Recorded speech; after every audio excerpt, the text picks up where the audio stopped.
about my experience of being a homework tutoring teacher in tutoring center.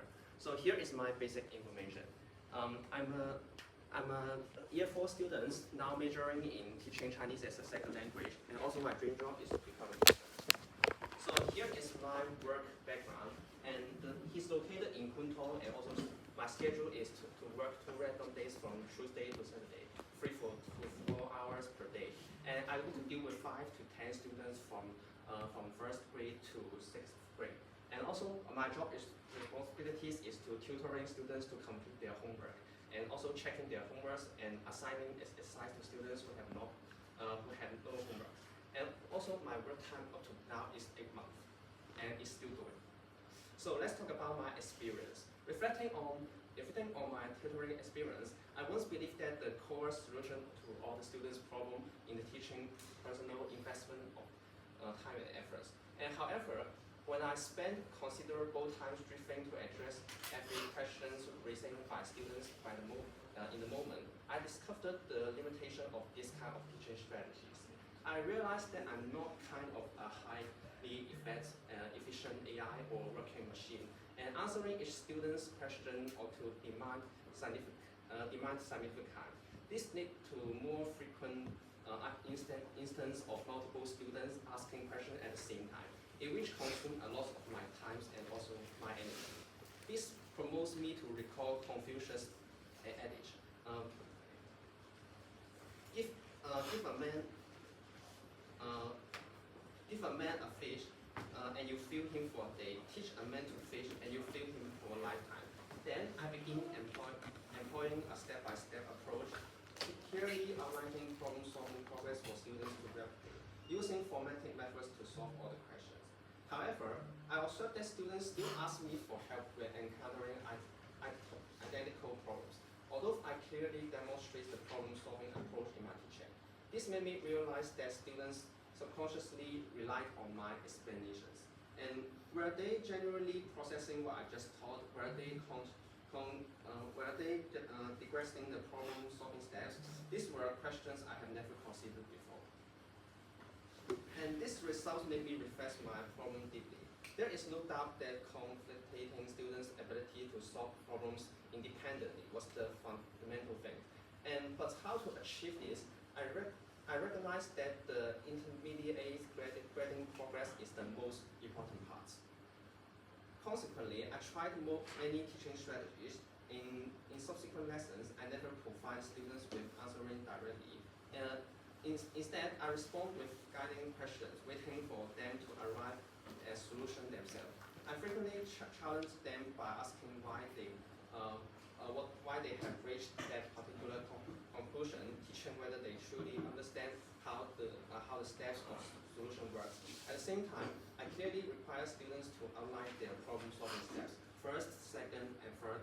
And this kind of strategy was particularly effective in mathematics. So for me, whether students grasp the reasoning behind a solution is far more important than arriving at the correct answer.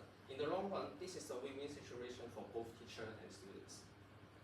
And secondly, in teaching, we will always encounter some students whose foundation is so weak that they are unable to learn current knowledge, and even lose their self-confidence and avoid the learning. So I once met a 3rd grade student who is excellent in other subjects, but almost give up on English. By chance, I have free time to talk to him, and he's talked about a lot, such as the gap between him and his classmates, his poor English talent, and also he couldn't understand things that the other people and teachers said. So from his word, I feel that he wants to learn English well, but he don't know how. And I think this was a case of learned helplessness in psychological terms, because in fact, traditional schools follows a step-by-step progression. When students fail to understand key concepts at one stage, subsequent learning become inaccessible for them. So this was the difficulties the student faced. As a new immigrant, his fundamental English was so weak that current stage of knowledge are completely incomprehensible to him. And in such consequence, effort will instead cause him to question the value of effort itself, and then habitually give up the study. When dealing with such students, I think rebuild their confidence is what we need to do first. I just told him plainly, if you cannot grasp 1 plus 1, and you certainly cannot manage 1 plus 2 and also 1 plus 3. The first step was to make them realize he wasn't incapable of learning English. He's just lack of foundation, and also I want to force him to face the problem strictly. After that, I need to rebuild his confidence in English through the simple questions. At the very first time, I just told him the SVO structure. I explained the most basic sentence like I eat apple step by step, and also include time and place. Yesterday, I ate an apple in my house. So I just add the time and add the pace. So learn the sentence one by one. So my aim is to build up his fundamental understanding and confidence in English, and showing him that problems are never that complex. So in brief, for students who cannot keep up, the fear of the problem is more terrifying than the problem itself. I think it's not just about English. Only by cultivating students to solve any problems by looking for the answers of the problem, and not afraid of the problem, then we can realize that students we can really help the students with big foundation and low self-confidence. Okay, so next, moreover, I learned about the diversity of students through my tutoring experience. Before I come into contact with all kinds of students, I always regard students' personality and learning results as strongly cause and effect. I believe that well-behaved and hardworking students generally have good academic performance and work hard, and students who are noisy and or chatty generally don't like to study. And however, after actually contacting students, my understanding of students' personality has changed tremendously. There is a boy who is very noisy. The first things he does when he comes to my tutoring is to find someone to chat with. But however, this boy did his homework very quickly and had a very high progress rate. He often argued with me on some open questions and long answer questions. Sometimes I let them argue with me. There is a girl who always does her homework quickly, but once I want to give him some extra exercise, and he become very lazy and restless.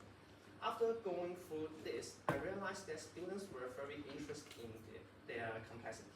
I should look at them in a I shouldn't look at them in a label-like way. And then I thought about the Taoist idea of conclusion of the nature that conforming to the nature of all things. I think this is helpful for my teaching. And I realized that the noisy and social boy was actually very challenging. He has a strong interest in completing mathematics questions and challenging more difficult questions. Therefore, I often arrange challenge exercise for him.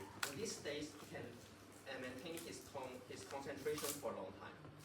For the girl who was only willing to complete her part of the homework, I will seduce her with the reward of leaving early and getting candies after completing part of the exercise. In brief, for students with difficulty with different personalities, I think that adjusting strategies according to their personalities instead of treating everyone with one teaching method is important.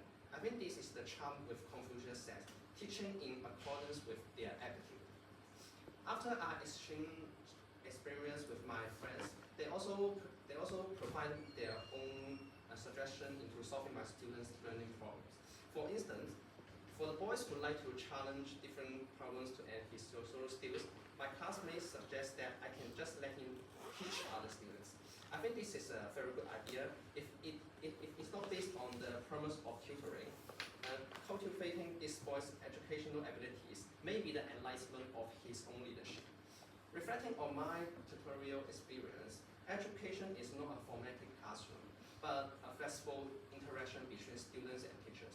Among them, cultivating students' ability to solve problems independently, cultivating students' self-confidence in solving problems, and teaching students in accordance with their aptitude are the valuable experience I gained from the tutor. And I believe that only teachers with flexibility and proper teaching strategies can bring best learning results to students. And this is my presentation. And so here is the questions. how would you deal with a somewhat intro student?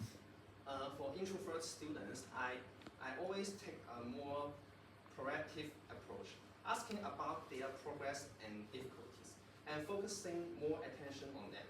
Because often it's easy to see them, it's easy to overlook their presence. When you finally look test them, you find them they always did nothing. So therefore, this type of students can become more challenging if they are particularly bright. So I ask them questions and create a comfortable environment and encourage them to ask questions to me. Yeah, that's it.